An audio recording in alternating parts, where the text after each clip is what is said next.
So what I'm going to do this morning, we're going to go from the joy of the old world to the sadness of our world. They could be the same world, but it doesn't feel that way. So I'm going to try out a sort of an idea on you. And it's a large idea, and it could be wrong. But that's never prevented me from saying ideas before.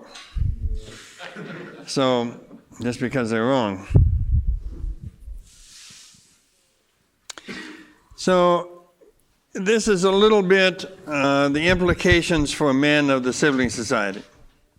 So, the idea is that we once had a society that was vertical, in which you looked up to the father, the grandfather, the grandmothers, and so on. And you also looked down towards the demons and their spirits.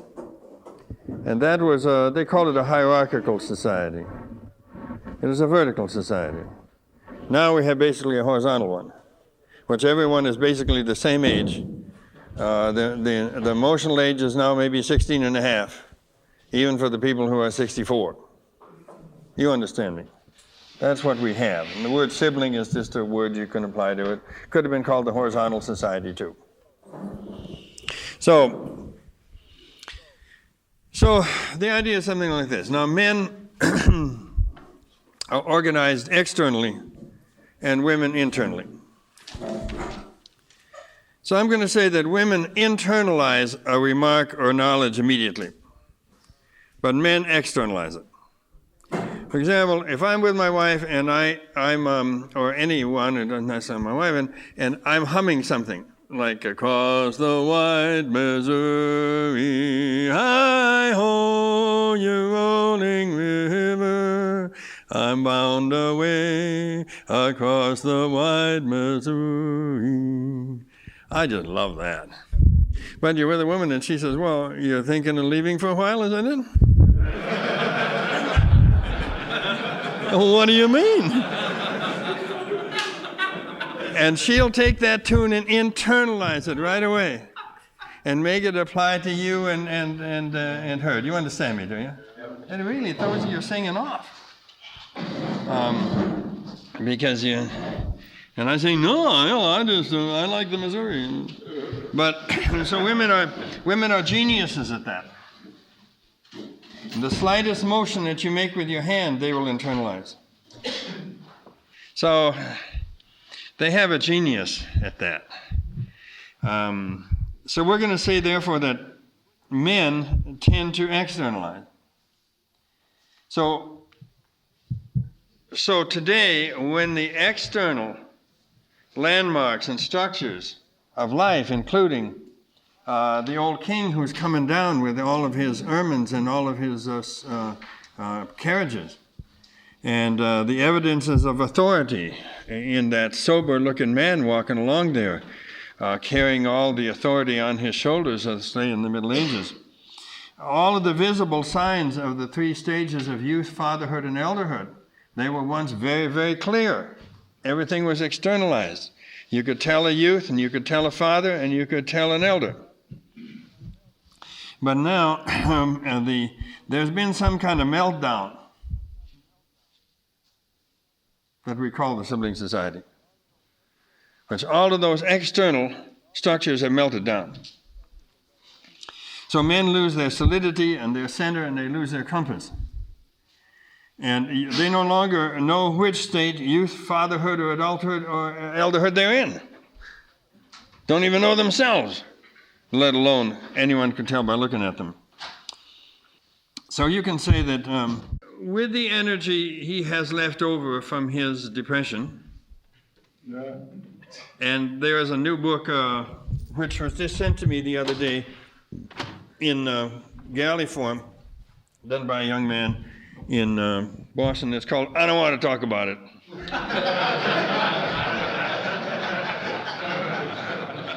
Overcoming the Secret Legacy of Male Depression. One of the things that this man says is something that we've all come to more or less, that almost all men have a covert depression.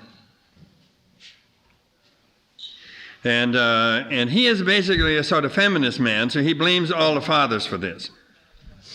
That your father by his workaholism, your father by the cruel way he spoke to you, your father by the way he didn't speak to you, your father by the way he thought of always what he was doing outside the house, produced a covert depression in you.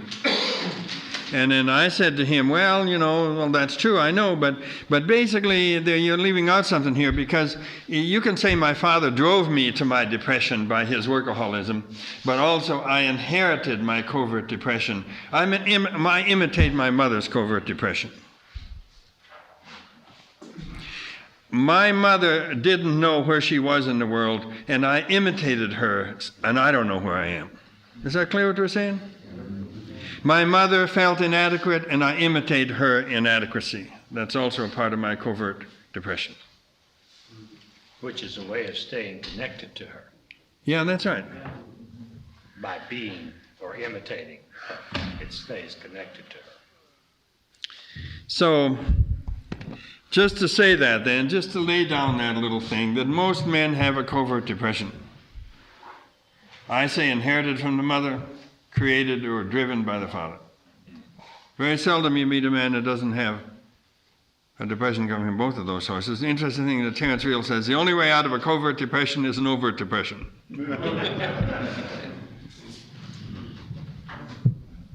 Just tell you one more detail that I thought was so true. He said, if you have a covert depression, it's not good enough you can't solve it by being as good as some other person.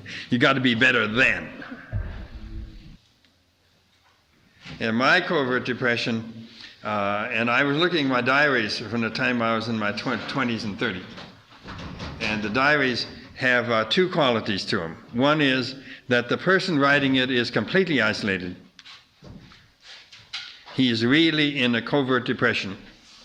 Doesn't know a thing about socialization, friends, or anything else. Is that clear? Yeah. Second thing, he's always putting in 4 qualities of the great writer. 14 qualities of the great poem as opposed to the good poem. I'm determined to be better than everybody except Milton. He's a fascist, so I don't mind. He's better. But you understand what I'm saying. This thing we've got to climb over and be better than. That hit you? I don't know how the rest of you do it. But there is that thing, and something I have to be better than.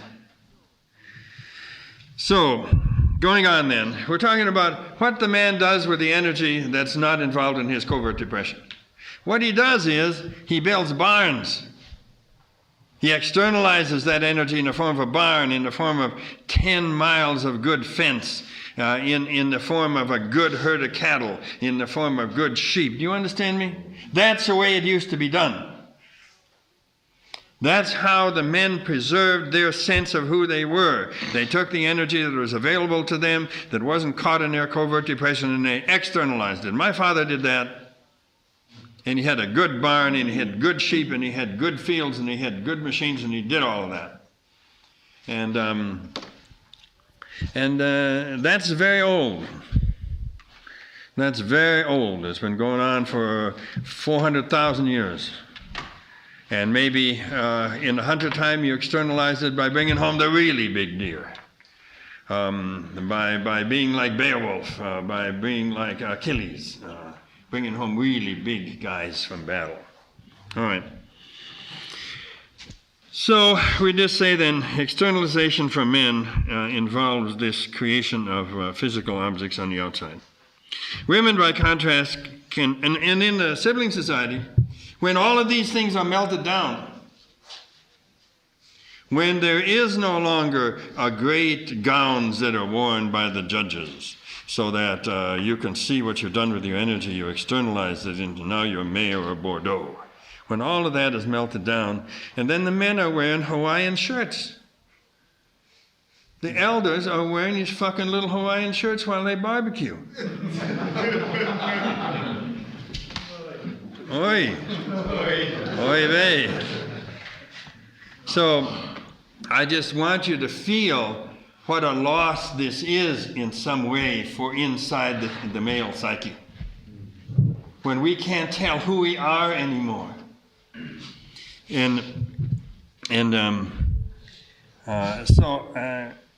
So I got this feeling of a meltdown, which I didn't have at the time I was doing Sibling Society. It's come kind of meltdown. And all these external physical things are being melted down. So it doesn't affect women as much as men, this meltdown. Because women have always been more democratic in their ways, both in the good and the bad sense of that. They're willing to be just on the level, we'll all chat among ourselves, we'll do this, and look at that big lawyer over there, what does he think he is? And all these kind of things. Who does he think he is? Yeah. And there's this sort of dislike of high, elaborate externalizations. So the women are doing better in this world of meltdown than the men are. You can feel it all over. So the women, by contrast, can go on internalizing events and internalizing remarks. And I'm trying to say to you that some of this energy that is left over from your covert depression, men used to, when they externalize things, they become more adult. When my father got a good farm and a good barn, he became more adult than he was when he was 16. That's a part of adulthood in some strange way. But the more childlike men become now, with all that externalization gone, the better women like it. Some women. You always got to say some. So, and male internalization doesn't mean that you ask the women how to get out of the wilderness.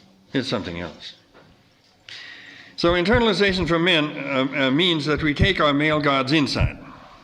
I'm just talking now. I don't know what it is. Not that we exchange the male gods for goddesses. Aren't we being urged to do that?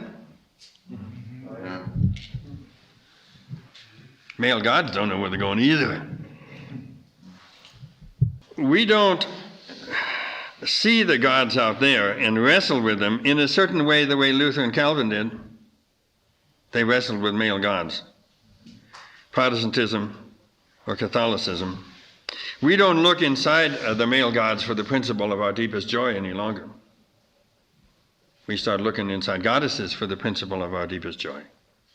And I'm not saying that's wrong. I'm just saying that to imagine it isn't in the male gods is a mistake. It means that we take our depressions seriously if we're going to do male internalization. All right, now let's keep going.